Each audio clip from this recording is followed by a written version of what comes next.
Janelle right here. Chris, why don't you come and stand right there?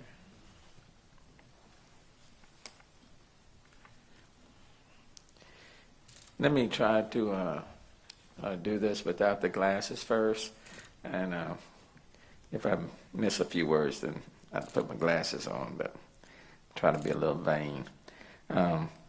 Good afternoon, and thank you for joining us today to discuss several important issues related to COVID-19 pandemic. Today, the Houston Health Department reports 189 new cases of COVID-19, bringing Houston's total to 10,507. Sadly, we are reporting 7 new deaths, bringing the city's total to 169. And of the 169 deaths, 43 are associated with nursing homes and 3 with the Harris County Jail. So the number with regards to the nursing home has ticked up. The 7 new deaths reported today are a white male in his 90s with underlying health conditions who passed away on May the 1st, so that was about 6 weeks ago. A Hispanic male in her 70s with underlying health conditions who passed away on May 29th. A black male in his 70s with underlying health conditions who passed away on May 13th. A black male in his 60s with underlying health conditions who passed away on June the 3rd. A Hispanic male in his 50s with underlying health conditions who passed away on May the 2nd. A Hispanic male in her 50s with no underlying health conditions who passed away on June 15th. A Hispanic female in her 80s with underlying health conditions who passed away on April the 18th. Wearing a face mask is critically important as COVID-19 cases continue to rise in Houston and Harris County. The city's Mask Up campaign encourages Houstonians to continue to safeguard themselves from potential exposure to COVID-19. Yesterday, we emphasized the importance of wearing masks, and myself and several other mayors from across the state are urging people to engage in a masked up campaign. We know that a face covering can help prevent the virus from spreading and protect your loved ones and others in our community. And so it is very important to wear these face coverings. Earlier today, Houston's leading business organization, the Greater Houston Partnership, held a board meeting where they passed a resolution supporting rules and regulations that increase the wearing of face masks in public venues. The organization, the Greater Houston Partnership, fully supports the steps that have been taken thus far to reopen our economy. The damage done to our economy by the pandemic is severe, and reopening is essential to every Houstonian. That being said, the reopening must be sustainable, and we cannot take any steps that will take us backwards. To ensure a successful reopening, all Houstonians should follow the guidelines from the CDC, along with state and local officials across the board, who make it clear that wearing face masks in public venues is essential to minimizing the spread of COVID-19 in the community. The Greater Houston Partnership believes that businesses have a responsibility in this effort to protect both their customers and employees, and is encouraging businesses to ensure their employees and customers are adopting health and safety best practices, including social distancing and mask wearing while on their premises. And this must be a collective, community-wide effort to change behaviors, and we cannot afford to let the infection rate spiral out of control in our city. And let me just say, in March, towards the end of April, first week in May, the city of Houston, along with other cities, but the city of Houston, were successful. We were successful in flattening the curve of this virus and slowing the progression of this virus. And our numbers, relatively speaking, were low. We don't want to undo the significant progress that we made earlier. And as we open up, and if we want to continue to remain open, then it's important that we do at least a few things that we know work. And that is put on the face coverings, the mask, and to engage in social distancing. I'm not asking for people to impose a stay-home order, not asking that. But what we are saying to people across the board, in order to keep this reopening sustainable, to keep it going, wearing face masks and engaging in social distancing are critically important.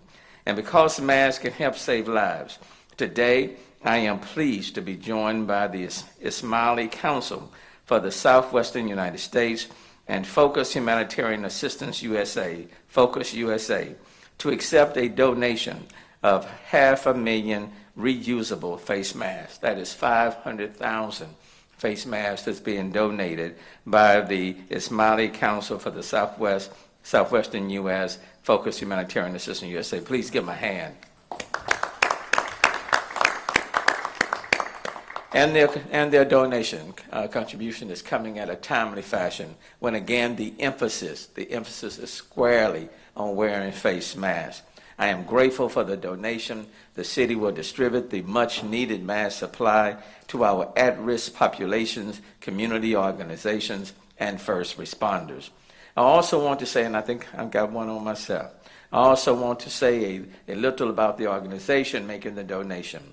During challenging times, the Ismaili community has collaborated on disaster preparedness, including the thousands of volunteer hours during the recovery effort from Hurricane Harvey, for which Ismaili volunteers were recognized with the Point of Light Award. Their goal is to improve the quality of life for everyone, and that is welcome during the COVID-19 pandemic. And please help me welcome Shanila Momin from Focus Humanitarian Assistance USA and Miraj Ajani, the president of the Ismaili Council for the Southwestern U.S. to say a few words. Miraj, you're going first. Thank you so much, Mayor. Really appreciate it. Good afternoon, everyone. We're honored to work so closely with the city to help fellow Houstonians keep our neighbors, our family, and our city's first responders safe during this pandemic.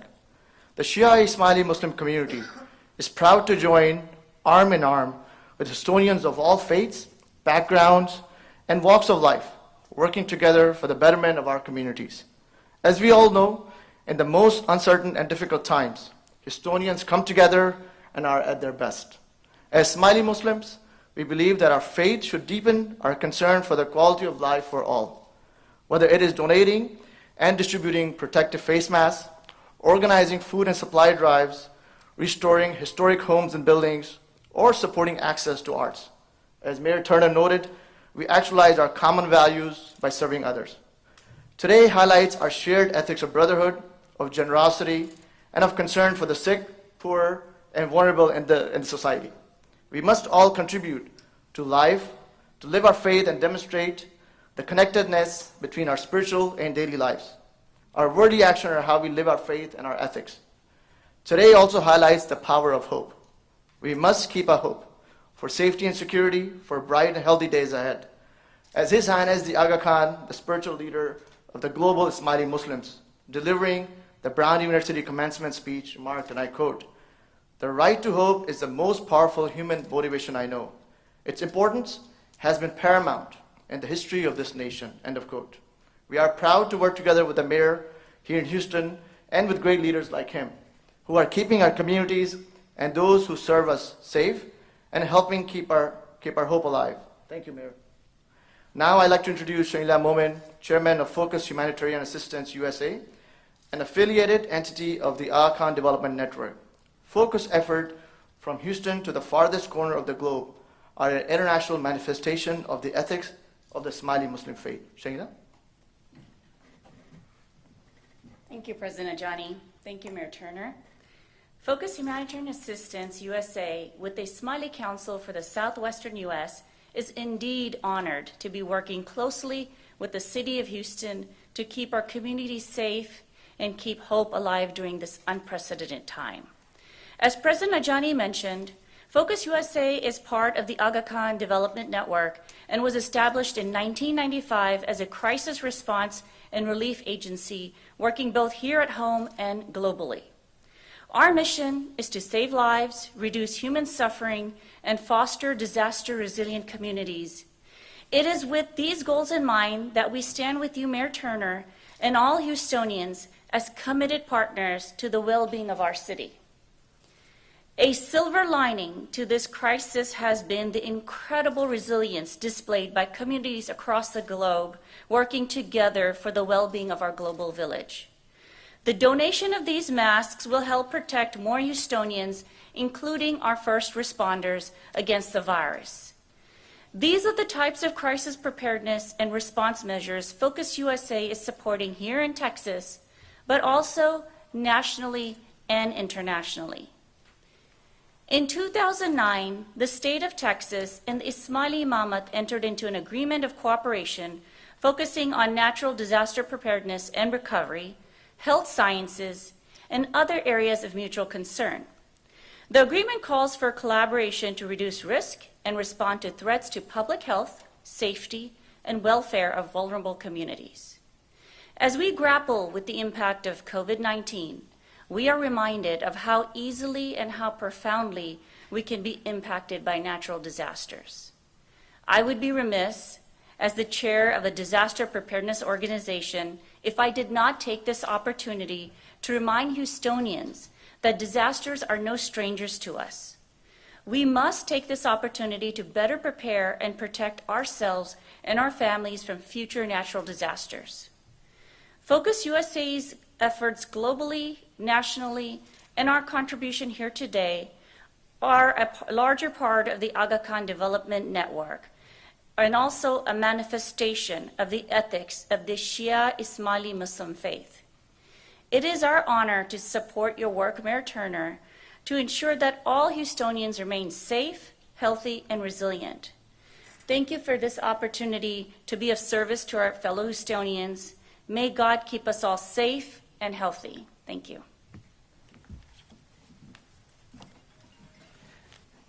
To the chairperson and to Mr. President and to the Ismaili community as a whole, let me, on behalf of the city of Houston, your city, let me thank you all for just stepping up again in a moment of need, and the 500,000 face masks that will be distributed to our at-risk vulnerable population in the city of Houston are timely needed. And so very, very much appreciated. And then we look forward, I think we're going to try to do one of several mass distributions this coming weekend. So thank you also very, very much.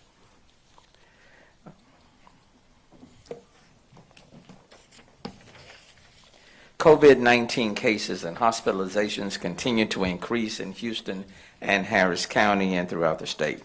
While our hospitals currently have enough beds for people who need one, we may find ourselves in a dangerous situation with hospital capacity if the trend continues. This should serve as a stark reminder to everyone that this virus is still spreading in our city, even as society reopens. Now is not the time to go out and behave as if life has returned to normal. It has not. It will not anytime soon. Let me just say that over the last several weeks, since March, May 1st, we've started to reopen, and then there have been a number of mass gatherings that have taken place over the last 6 weeks. Let me also encourage people to go and be tested. If you've been in close proximity with a lot of people, especially if you've been anywhere close to persons who didn't have their face masks on, let me encourage you to be tested. I know I went and got tested again over this weekend. I'm glad the results came back negative, but let me encourage people to do so. And then apparently there are more people who are that are heeding the call to be tested, because just today at Del Mar Stadium, one of the public sites, we reached our capacity at that site right around 10:30. So that was this morning. So more and more people are going out to be tested, which is good. And you don't have to be symptomatic. You could be without symptoms, but go and be tested, especially if you've been a part of the marches, the demonstrations, or you've been in the bars, clubs, or just been in close proximity with a lot of other people. So I want to make that very, very clear. Now, at this point, for more on this and other things, let me call up Dr. David Pearce. Thank you, Mayor. So the Houston Health Department monitors emergency department visits, which is something we've been doing, part of a syndromic surveillance project for several years. And we watch for a number of things. We look at patients' ages, why they went to the emergency department, when they went to the emergency department, And on this slide, you will see, the slide in front of you, you're going to see what we've observed. And so what we've noticed is that in just the first 2 weeks of June, so this compares all of May with just the first 2 weeks of June. And you can see that overall, we've already had as many people reporting to emergency departments in Houston with COVID-19 related symptoms in just 2 weeks as we did in the entire month. You will also notice in this slide that in the ages, the percent within the ages is relatively the same, except for the 18 to 44 age group, where it's gone up nearly 8%.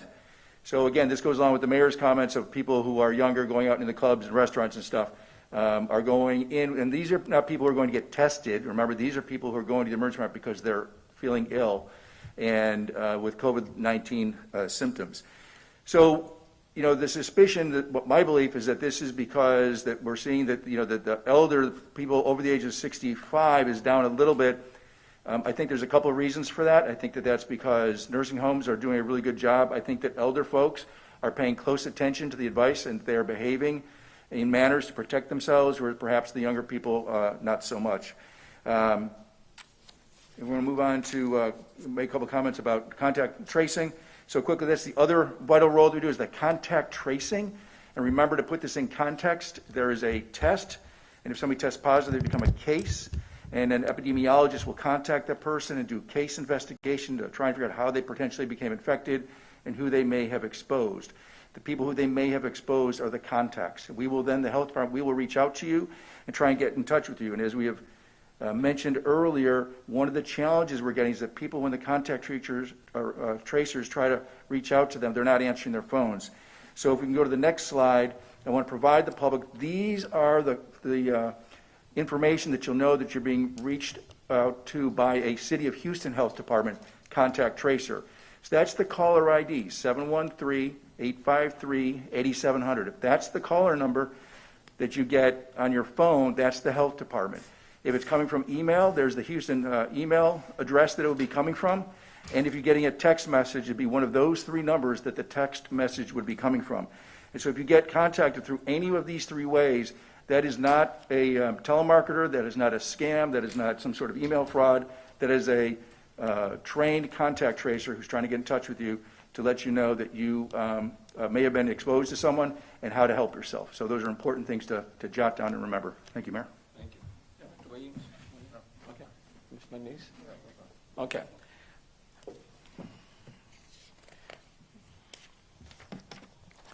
Okay, so that's what we wanted to highlight today, is the fact that police get tested, please wear your mask, please continue to engage in social distancing, and recognize, as I think it was Dr. Shaw who said, you may be bored of the virus.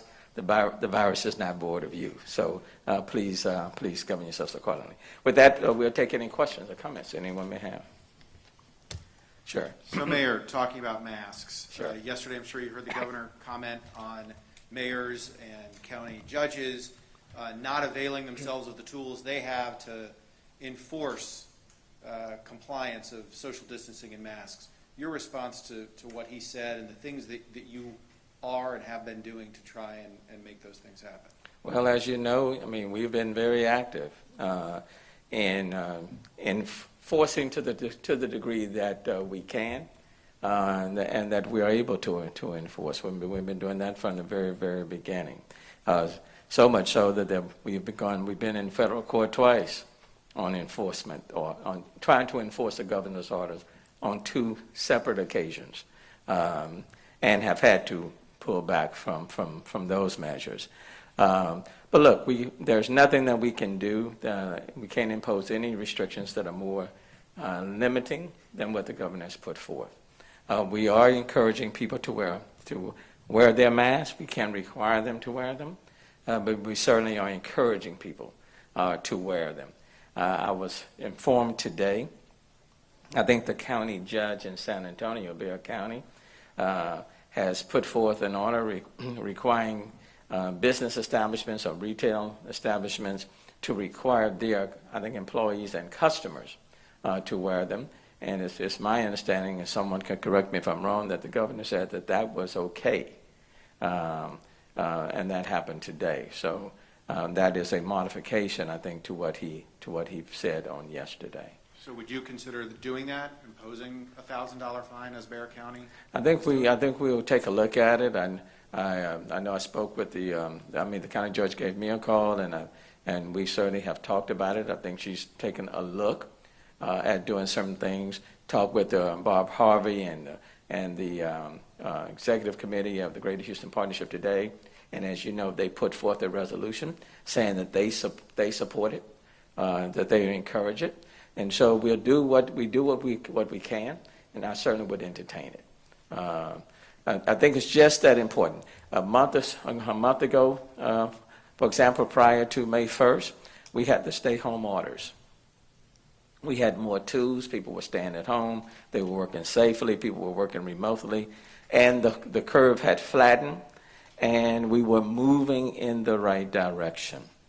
And now the numbers are starting to tick up.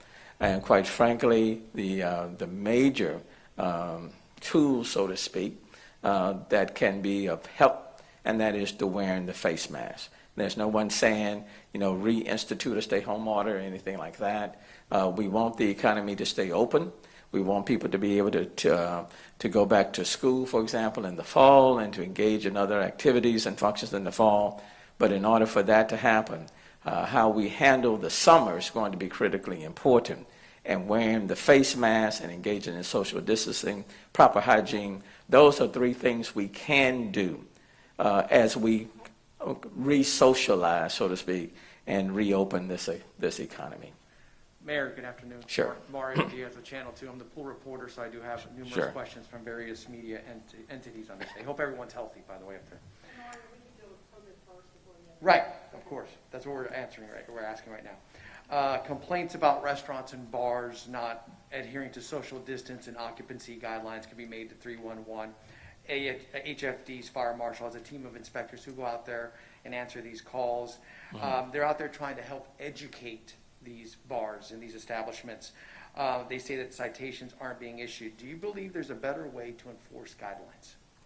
Well, number one, bear in mind, it was a state that reopened to 25%, and then the state reopened to 50%, and at the restaurants on Friday, the state reopened to 75%. And it's the TABC, the Texas Association, Texas Alcohol and Beverage Association, that has the primary responsibility of going and making sure that these bars and clubs adhere to the stated policy. And so they're doing that. I will tell you, in terms of our local resources, as you very well know, our local resources have been stretched thin on so many different things. So our ability to go out and enforce orders that have gone from 25% to 50% to 75%, that requires a great deal. What is easy to enforce, and that is where people are obligated in many ways to wear face coverings and masks. That's something I can tell you whether you got it on or you don't have it on, okay? So that is easy, for example, to monitor.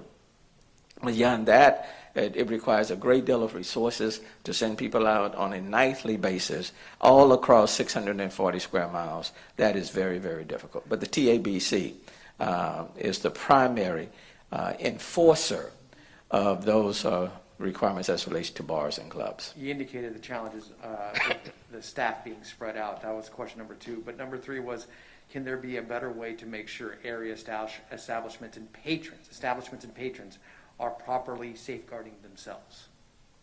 Well, individual responsibility goes a long way. And that's why it's important for the messaging on the federal, state, and local level for the messaging to be as consistent as possible.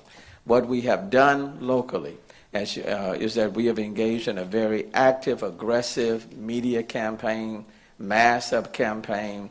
We're encouraging people to put their masks on. The health department is engaging in its own communication campaign. We've established, for example, the HERD task force for at-risk and vulnerable populations. They're engaged in a very active campaign. We are constantly talking about mask up. Very, very seldom in a public setting will you find me without my mask on, and that's going all the way back to March. So we're doing everything that we can. Individual responsibility does go a long way to making this work. Anything that you all would like to add, feel free. So the mayor's actually right. So, there are three things that the people can do. Wear a mask, stay 6 feet away from somebody, and then, stay out of large gatherings. These three things are really highly effective, especially the mask wearing is highly effective. And the important thing for people to remember, and I saw it maybe on one of your news reports, somebody last night was saying how they think it should be my decision whether or not I wear the mask because I'm the one who's taking the risk, which means that they still don't understand after all these weeks. The mask that you wear protects you a little bit. The mask that you wear protects the person next to you a whole lot. So it's not about you taking a risk. It's how much of a risk are you going to pose to the person next to you? Because people who feel totally well and totally fine and don't feel the sick in the least are the ones who are spreading the virus throughout the community. Not because they're evil or they're mean or they're careless or they're anything. It's just this is the advantage that this virus has. So the mask you wear protects the person next to you. So in this room, everyone's wearing a mask. We're very safe in this room. If nobody's wearing a mask in this room, that would not be the case. Mayor, you Sure. alluded to the statement earlier with regards to the announcement out of Bexar County today with the judge. Yes, Judge Wolf, I believe. Yes, sir, correct. And the governor's office said that Judge Wolf's order is not inconsistent with the governor's executive order. Our office urges officials and public to adopt and follow the health protocols for businesses established by doctors that are available at opentexas.gov. Was that your interpretation of the order? This was available all along? I'm not going to take that bait. I'm not going to even touch that one. I'm going to let that one. I'm going to let the analysts and all of you all draw your conclusions on that. I'm not touching that one. Another question here and following up. Yesterday you did send a letter joined 8 other mayors in sending that letter to the Governor Abbott asking for authority for cities to issue their own face mask rules. Has his office responded in any way, and can you explain the need behind it? Well, I think in part the response to County Judge Wolf is a response to that letter. I mean, bear in mind, anytime you have mayors coming from Austin, San Antonio, Fort Worth, El Paso, Houston, Arlington, I think there were about 9 mayors that signed the letter. What we are seeing in Houston is happening all across this state. It's happening all over the state. The numbers are increasing. And then what should not be overlooked, towards the end of April, cities like the city of Houston, we had flattened the curve because of the social distancing, the proper hygiene, and wearing the face coverings. And people were staying at home as well. But we had flattened the curve. Our numbers were pretty good. Okay? That was the end of April. Our numbers were pretty good. We are reporting more cases, more positive cases now than we were then. And even if you put that aside, if you say, okay, well, Mayor, we're testing more, okay? But look at the number of people who are now reporting to the hospitals, who are in worse shape and are going now to the hospitals. Those numbers are rising, okay? So that's another indication that the community spread is still there. We don't want to undo the excellent work that we all did collectively in March and April, the sacrifices that people made. And so the request that we are making is simply saying to people everywhere in our cities, just wear them, please put on your mask. And again, it's not so much protecting you as it is you protecting somebody else. I just don't think that's a big ask. And if it is, then we're not explaining it right. So we're going to have to find a better way to try to explain it, because from a healthcare point of view, it's just important for us to put on the face coverings. One of the questions asked with regards to Harris County, which is obviously separate, but Houston obviously can act on its own. Is there any potential? You say you're making the request, but do you see the potential for a mask mandate within city limits? If the numbers continue to rise, I do see us getting to the point, and we will evaluate whether or not what they have done in Bexar County in San Antonio, whether or not that would be appropriate today. Certainly the Greater Houston Partnership here, the business community, that would be directly impacted, they are supportive of similar type of policies, and I would not be surprised if something similar does not take place in this region as well. As cases in Houston and in the state increase, what guidance, if any, have you received from the CDC or the White House at this critical juncture?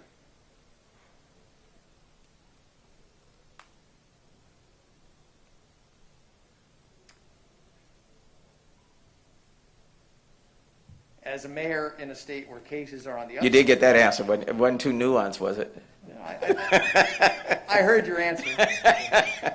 Unless, Is there anything you want to build off of there, sir? okay. Yeah. As a mayor in a state, though, Mayor, where cases are on the upswing, what Right. do you need from the CDC in Washington right now? Or from It's- Washington overall, I should say. I just think it's just very important for us all to have the same message. You know, we're all on the same team, and I believe we all want the same thing.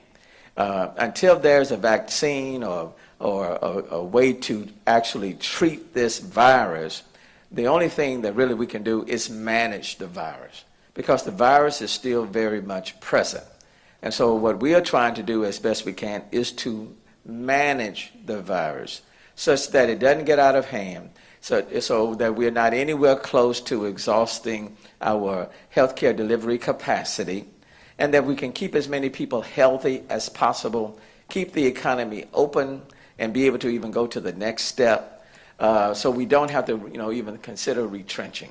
So that's the goal, to manage this virus as best we can. It's been beautiful days outside this week. Yes. Beautiful days. Normally, if this wasn't the case, you'd have families and children out at public swimming pools. Do you expect them, or do you anticipate them to remain closed for the rest of the summer? For right now, the pools will remain closed, and they especially will remain closed based on what we're seeing right now. Now that we're seeing that the number of cases are starting to go up and the number of hospitalizations are going up, this would not be the time to open our swimming pools. So they will remain closed. Dr. Percy touched on this a moment ago with regards. I was going to ask the mayor if it's possible a little bit more. You talked about the younger, if you can just elaborate. We're seeing numbers that are climbing. And from what I'm gathering from Dr. Percy's office is that the older population has taken the steps.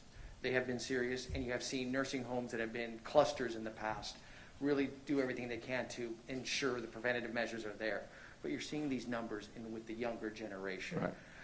What more can be done to get that message out there, that it resonates with people that say, I'm young, nothing can happen? Well, I would tell you we've been working very closely with our nursing homes and with our senior living facilities and checking on them and their protocols. The health department, the fire department, EMS have been working very closely with our senior living facilities. We've been working very closely, for example, with our homeless centers. We've been very much engaged with the county and working with the sheriff and with the jails. So we are doing those type of things. This younger population, they're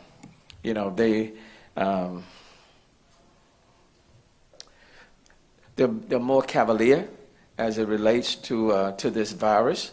They are, they're out there, they're socializing quite a bit. People are graduating, whether it's from high school or from college. They're hitting the beaches hard, the partying hard, without the face mask on, no regard to social distancing, and the virus is showing up. And quite frankly, let me just reiterate, this virus is everywhere. This is not a virus of people of color, okay?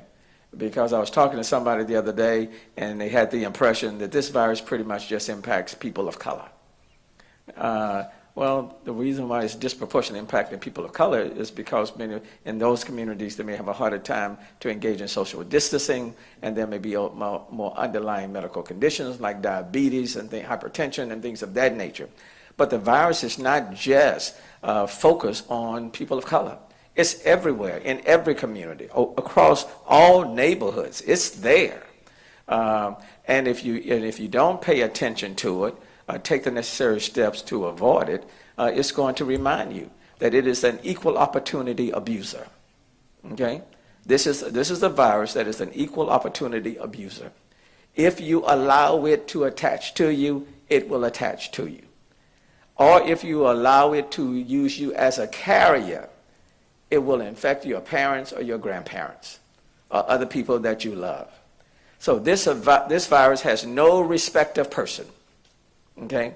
It is not a racist, okay? It is an equal opportunity abuser, and we need to bear that in mind. Any other COVID questions? My question to Dr. Pence. We've had some developments that are ongoing. The first is dexamethasone in the management of COVID. Are we going to see some improvements in that area? And the follow-up is, I think the hospitalization and admission emergency presentation are an indication and a better measurement of the effect of this virus. So far, the new beds which were put in place and other facilities for resurgence, are they holding up? Thank you. So I believe the first part of your question was about dexamethasone? Yes. Yes. So dexamethasone is a steroid that has been around for decades. It's not new. It's not experimental. It is a drug that we've used, like I said, for decades. And there's a study that was reported out of Europe 2 days ago, so it's very fresh. It's actually a large study. It looks like it was fairly well done, that showed that for people who were admitted and were seriously ill, that the administration of dexamethasone significantly improved their outcomes. For people who are less sick, it seemed to have less of an impact. Now, I will remind everyone, we've already been here before where one study came out that looked like a drug was helpful, and then some months later we found out that it wasn't necessarily the case. So again, we're in the situation where we have one study that makes a drug look like it's very helpful. Now, this was a good study. It appears, it has not been peer-reviewed, but at first glance, it looks like it was a well-done study. The second part of your question had to go to hospital occupancy, and so this is an important question because we already have a number of hospitals in the Houston area that are saturated, LBJ and Bentob in particular, and we have others that have been saturated and then their condition improved a little bit and they've been saturated again.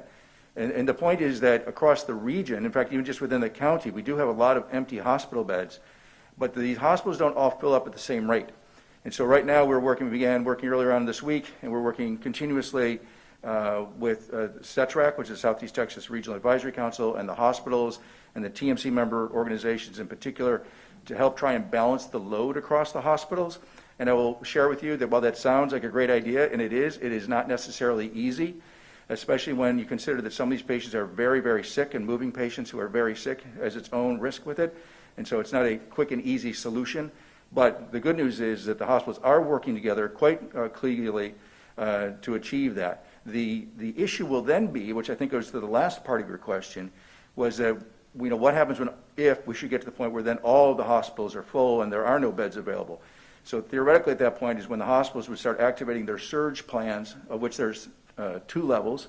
The first level is that they would take within their own buildings, they would go into areas of the building that they don't usually use for patient care, and they would do that. And the second part is when they would go to new buildings, for example, maybe an empty nursing home or a previously unoccupied hospital or even an office building, and try to build that into a hospital. The problem with that is that even as you do that, unless you get wrong term, but you get a whole bunch of new doctors and nurses and respiratory therapists and pharmacists and x-ray technicians, and you go down the whole list, you can quickly fatigue your staff by using the same amount of staff to a hospital that you now have expanded as much as you can internally and externally. So that is not a long-term answer. So those conversations, those discussions, those plannings are ongoing. Can I follow up? You used the word saturated. Yes. Can you define that a little more? So we have there is in communication between hospitals and ambulances, the term that we use is that they're saturated. We used to use the term diversion when hospitals would divert ambulances or try to divert ambulances. It's just a terminology. What it means is, and the hospitals can indicate that the emergency department is saturated, or they can indicate to us that the ICU is saturated. And basically, saturation means that the beds are full. And is that the case of which hospitals? So it changes. Most consistently right now, it's LBJ and Bentob, but others have been on saturation and have come off. I don't want to name any names because right now at this moment, I would probably name one that's not saturated, and they would not be happy with me for saying that. But the point is that there are several hospitals So within the city of Houston, the Houston Fire Department transport patients to about 44 hospitals in and just outside the city limits of Houston. And so we've had about 6 have been on diversion or on saturation rather at the same time, which is not uncommon in January, but it's very uncommon in June. Question for the mayor. For Judge Hidalgo's first mask order, you had police hand out masks and avoid issuing citations. Yes. When there was a violation. Would that be your approach again if there's some sort of new mask order imposed? Yes, because it was working then. People were coming out to the mass distributions and they were asking for those masks. And it would be the same approach now. Sometimes people knowing that they're required. And let me just say, this has nothing, nobody's even talking about any jail time. Okay, so I don't even know where that came from. Nobody has ever any intent. No fines, right? No fines. It's about giving out them masks. And when people know that they're mandated, it's amazing. It's just knowing that I am required to have one. And knowing that they were required to have one, they were coming to get them. But once that requirement was gone, they stopped coming. And just to be clear, you said you've spoken with the judge about this and she's considering a new order, but it's. We spoke very quickly today after the governor indicated that the county judge in Bear's order was fit within his, what's the word I'm looking for? Fit within his purview and was allowable, then the county, I think, is called to see, my feelings on it. So we're discussing it. Okay. Yes. Last question? These are non-COVID questions now. There's a couple out there. Okay. Okay. Non-COVID. Thank you. Question asked, when do you expect the Dowling statue to be moved? I was just waiting on that. I knew that was coming. Soon. Soon? Got it. Google opened up in Houston. Yes. Two-part question here. What does it mean to have them invest in Houston? And with the downturn of COVID, how symbolic is it to have this investment during the current economic climate? Number one, it is highly symbolic. Number two, we have been focusing quite a bit on our startup technology and innovation ecosystem. This will add to establishing a very integrated, robust ecosystem. Google is one of those entities that we have been targeting, and the fact that they are expanding their operation in the city of Houston speaks well to the building out of this ecosystem. As we have said, we are no longer walking, we are now sprinting in terms of this, the development, the construction of this ecosystem. The very fact that it's coming to the city of Houston is also an added indicator that we are diversifying our marketplace here. That it's not just the energy sector. We're about 40% dependent on the energy sector. That's a significant improvement from the 1980s. But now we're expanding to manufacturing, the healthcare industry, retail, tourism, convention, and now digital technology, startups, innovation. So that's a significant plus. 8 state representatives, people that you've worked with in the past, Gene Wu being one of them, sent a letter to HPD Chief Art Acevedo, second time, asking the chief to release the internal audit regarding HPD's narcotics division following Harding Street. What are your thoughts on the 8 state representatives asking for this report, and should it be turned over? No, unfortunately, I have not seen the letter. So let me take a look at the letter first. I know that's a part of the investigation of the Harris County District Attorney's Office, and there are others that are taking a look at that. So that whole situation has been thoroughly investigated now by the Harris County District Attorney's Office. But the legal implications of making anything available, I can't speak to it right now. I certainly will take a look at the letter at the request, but I have not seen it. He didn't send it to me. Okay. Lastly, this is Juneteenth on Friday and Father's Day weekend on Sunday. So let me just make this announcement, because normally on Father's Day, there are many people who come to my house on Father's Day to wish me happy Father's Day. Because of COVID-19, those individuals will not be coming. So let me just make a general announcement. From 3 to 5, you can come, bring, and drop off your gifts. I'll be out on the front of my yard. And though you can't come and eat at my house, you can, whatever you intended to bring, prior to COVID-19, I'll still be out there from 3 to 5 to accept them. So just no ties this year, please. Be innovative, creative, okay? No ties. I appreciate the thought.